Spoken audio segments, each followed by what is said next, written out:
Hi, I'm Minerva Tun. You can call me Mini. Taga Quezon City ako. I'm 50 years old, mother of 3. Kaya ako sumali sa Technical Creators kasi di ba nag-pandemic tayo. So, para hindi naman nasa bahay lang, naghanap ako ng online business. At dumaan sa feeds ko si Coach Ed, offering online business. Na-excite ako doon. Kaya lang, meron akong kinabahan ako kasi hindi ako techie eh. Sa edad ko ba naman ngayon, di ba? Pero nag-risk pa rin akong sumali. And nung naka-join na ako, ayun, nakita ko na yung mga trainings. Simple lang palang sundan.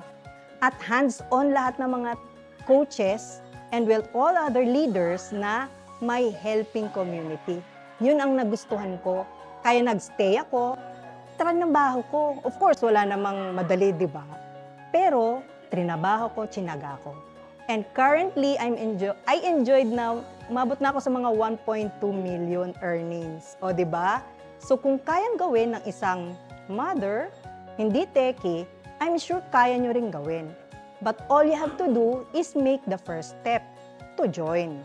Kasi hindi mo malalaman kung hindi mo gagawin. O, di ba? Ganun lang yun. I'm Minerva Tun, one of the team leaders of Technical Creators, TWC ako.